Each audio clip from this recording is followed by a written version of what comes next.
One of the biggest talked about things in War Thunder is the addition of 5th generation platforms, like the F-22 and F-35. In this video, we're talking about the YF-23. If you guys do not know what the YF-23 was, this is what Northrop Grumman put up to go up against the YF-22 to decide for what was going to be the United States' first 5th generation platform. The F-22 won, and that is what we have today. Now, I will note that a lot of people have said over the years that the YF-23 was the better platform. I'm not here to necessarily debate that. I think the United States Air Force got what they were looking for. We all know that the F-22 is clearly a beast. It is the most, capable air-to-air platform in the world outside of, the F-35, and it will be that way until the F-47 enters combat, or enters service here in the next 2 decades or so. So the YF-23, if it were to come to War Thunder, this is a vehicle that we're looking at most likely being a premium vehicle. I know that is hard for a lot of people to hear. I strongly do think Gaijin will add this as a probably $100 premium vehicle. It's pretty safe to say that 5th gen platforms will be in rank 10, and the YF-23 would probably be the United States' first rank 9 premium. Since if you guys don't know, Gaijin does not actually put premiums at the top tier rank, so since we're at rank 9, the highest ranked premium is rank 8, and once we actually get rank 10, which will probably be things like the F-22 and F-35, we'll see a rank 9 premium, and that will probably be the YF-23. Now, we've made a video in the past talking about what weapons the YF-23 would actually carry, and I've given it more thought since, thanks, this is about a couple months ago.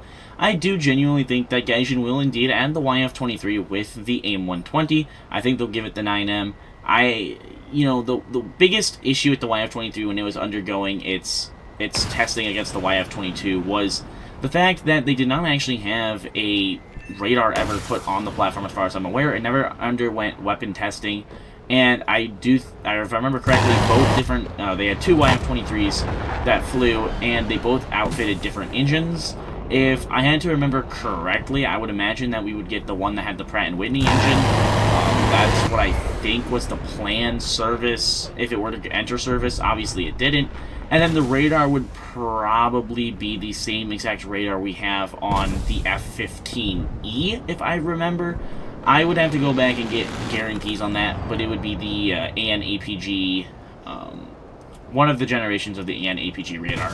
I would not be able to remember that off the top of my head. Now, I will note that, as far as I'm aware, its radar was very capable for the air-to-air. It was retrofitted to be capable for that air-to-air role, so it would be an amazing radar, which is the big reason why I think it would be they would give it all of its, planned addition stuff if they were to add the platform, would be just because they want to give it that, capable radar and give it the AIM-120 and give it the AIM-9M.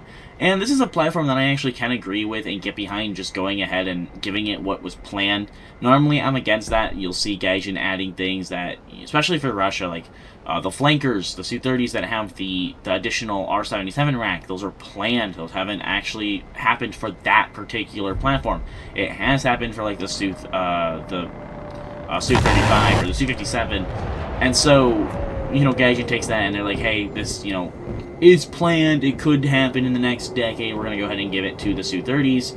It is what it is. Now, the YF-23, where it gets more interesting for me, is, if it actually does come as a premium, which I don't know how the player base will take that, because let's be very honest here, realistically speaking, America is the only nation that probably will see a premium 5th gen, and you got to understand that's not even necessarily biased talking here.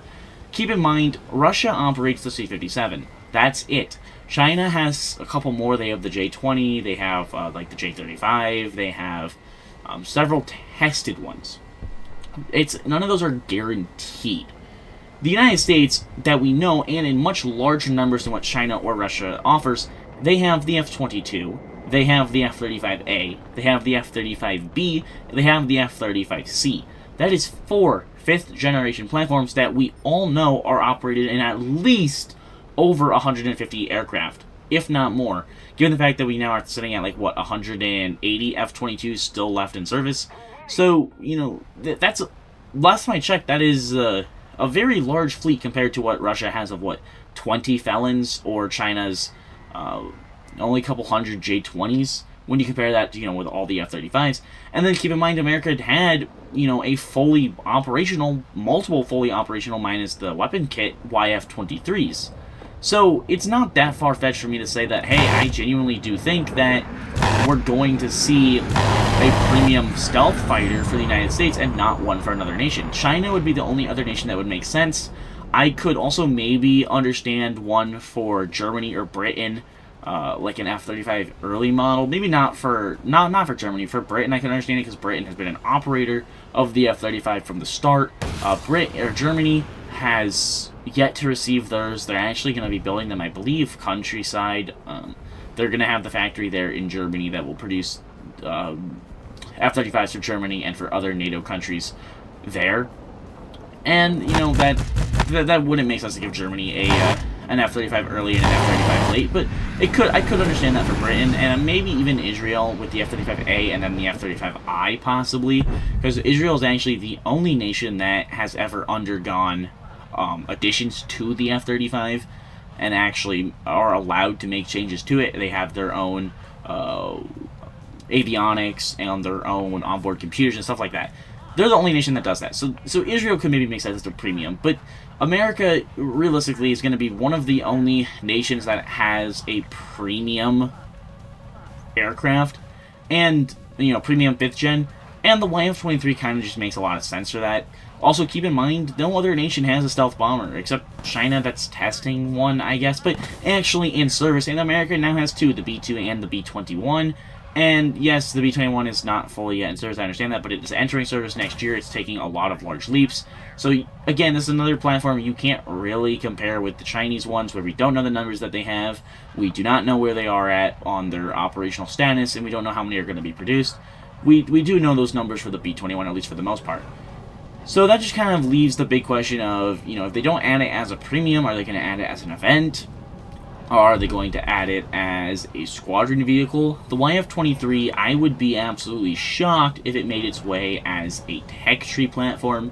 This is going to, be a premium. It's going to be a squadron vehicle. It's going to be a tech tree vehicle. It's going to be one of those. If they do it as a premium or as an event vehicle, I'd expect it to arrive with the very good radar that it was tested with, that it was planned to get, the better engines that it was tested with, and then all of the planned weapon systems that it was going to get, so all of the AMRAAMs and the AIM-9s and all that. If it arrives as a squadron vehicle, maybe it won't receive the planned radar and it will get the worst engines, but we'll have to wait and kind of see what they decide to end up doing, because obviously we don't know that yet. We don't even know if the platform's going to come to the game. We're just kind of going, hey, maybe it will, maybe it won't. Personally, I think it will. I think it will come as a premium, though. I do want to know what your guys' thoughts are down below in the comments. Obviously, the YF-23 is a platform that a lot of people know a lot about. I didn't really go too far into depths about what the platform, its actual service life and all that, and what it was used for, or what, all the information about when it was developed and all that. But you guys can find that if you really want to. Anyways, hope you guys have enjoyed this video, and I will see you guys in the next one.